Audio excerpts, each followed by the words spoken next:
What up, guys? That Comic Awesome here, doing another review, doing The Terrifics #2. And man, this series is fun.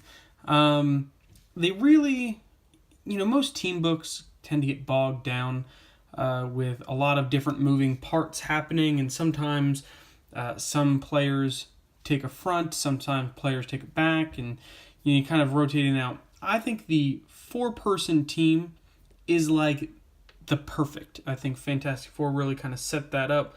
But, this does an amazing job with it. The dialogue between everyone feels genuine. It feels humorous. There are a lot of just really good things in here. And I just want to reiterate, even though I just mentioned the Fantastic Four, this by no means is a Fantastic Four clone or ripoff, although it will fill that void for, again, kind of that team that's not really a team, that don't really like each other but are together kind of book. So the story thus far, Mr. Terrific was investigating some of his properties were bought by a scientific competitor, Mr. Stagg. It turns out he was using one of Mr. Terrific's experiments to open a portal to the Dark Dimension with the help of Metamorpho. In doing that, it opens this giant rift. To close it, they try and use Plastic Man to shut it down. It doesn't work. They get sucked in to the dark universe. There, they crash onto a planet. They meet Lanaya, who is from a planet. She can kind of phase in and out from a phantom form to a tangible form, as with all of her series. And you kind of get, they didn't really explain too much about her, but you get her origin in this book, which I like. And so they kind of meet her. It turns out they're not on a planet. It's actually the body of what I would sum up to be the Marvel universe, celestial type thing. They're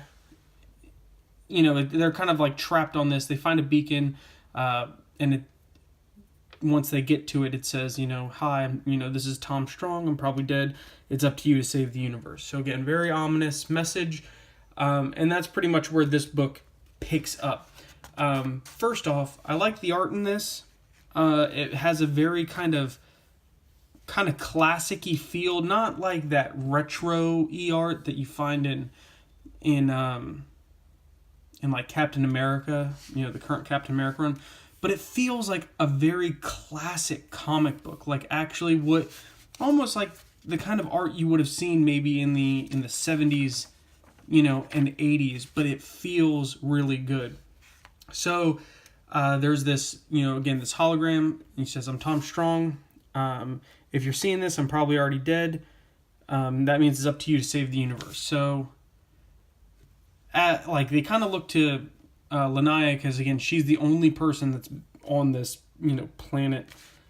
And she's like, look, I don't even know what that is. Even if I could, I couldn't interact with it. It's never done that before, So then they kind of ask her how she even got here. And I'm not gonna lie, I kind of felt bad about this, but I laughed a little bit at her origin story. So it's very Superman-esque, but a little bit different. But you have her and her parents were going to a vacation. They get caught in a space storm. There's only room for her in the escape pod. Again, this is where you see kind of the Superman parallel. But so her parents hurry up, put her in there, and they're like, no. So they fire her away to try, because the ship's getting sucked in. But my father made a miscalculation. It was my pod that ended up being stuck into the rift, and theirs was pulled free. So essentially, they strapped their daughter in and jettisoned her into this like black hole, where then she, you know, was pretty much stuck on this planet in her phantom form. So nothing could hurt her, but you know she can't interact with anything until she grew up. And she says that time moved kind of funny. She said some days it would only feel like an hour or two went by, and other days it would feel like a decade. And you kind of see her progression of growing, you know, to where she is now.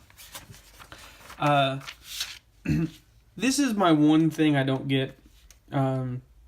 So there's this pod, you know, this beacon right here, but like all Mr. Terrific thinks is like, I'm gonna get this antenna so we can go study it. And it's like, it was a little MacGuffin-esque. Like, why just the antenna? Why not, like, I don't know, whatever hard drives in there or whatever. But again, I get it. It's a comic book. There has to be some level of suspension of disbelief, and I'm allowing that for this antenna. So, but I kind of like the fact that here too, Metamorpho tries to like hug Lanaya, and he just kind of like goes right through her, and she's like, it's all right. So Mr. Terrific tries to pull off the antenna. So then Plastic Man is like, oh, I'm known for my famous muscles. But then again, like, I love the quips and the back and forth between the members here. And the only muscle you've got is in your jaw because you can't stop flexing it. And again, like, I love that. I love it. There's a blast of energy as they try and remove the antenna. They're kind of all wiped out, but of course then that wakes up the being that they are currently kind of residing in. And again, I would have done a little more detail here, but like, I love this art, you know. So they try and escape, and right in the middle of this really, now go, so they're heading back towards the portal that brought them there. You know, they're getting there, and what do you get? Right in the staple, a Bendis is coming ad. This might as well say, like, irrelevance is now. That's what, yeah, irrelevance is now Superman. I mean, honestly, like, I can't think of, like, one, like, amazing book that I've read lately that I was like, oh, that was Brian Michael Bendis. That was good. Anyway, I digress. So they get back, you know, and they're trying to shut down the portal. And there are a couple of really cool twists here, you know, that, you know, again, like, I like just the banter between them, but, so Lanaya is then able to transform back into her tangible state, but here, back in our universe, now everything that she touches starts exploding, so then she has to still stay in her phantom shape. I'm not gonna. I'll tell you kind of a little bit of the end. I don't want to spoil, but I feel, you know, and this is gonna sound really bad saying, you know, because at the beginning of this I said this is not a Fantastic Four ripoff, but if you are reading the Marvel 2-in-1, the Thing in Human Torch, the current plot line is, you know, that Thing in Human Torch, their powers are fading away because they are not near Sue and Reed anymore. And for them to be at full power, they have to be together, or at least in the same universe. That kind of happens a little bit here. So pretty much at the end, Mr. Terrific's just like, yeah, I got to get back to my lab. You know, I don't know, you guys just kind of hang out here. And they're like, whatever, like, what are you talking about? Like, aren't you going to, like, help us or whatever? And so he just leaves, and I love this. What a dick.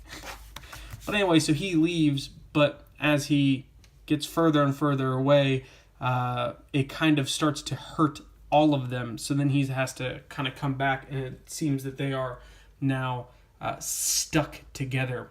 I really do like this. I subbed to this series. I almost passed this series up, and I'm so glad I didn't. It's very good. Highly recommend it. Go out, move the needle on that. Subscribe over here. Watch some more videos. Hit me up in the comments. Let me know what you guys think, and I'll see you next time.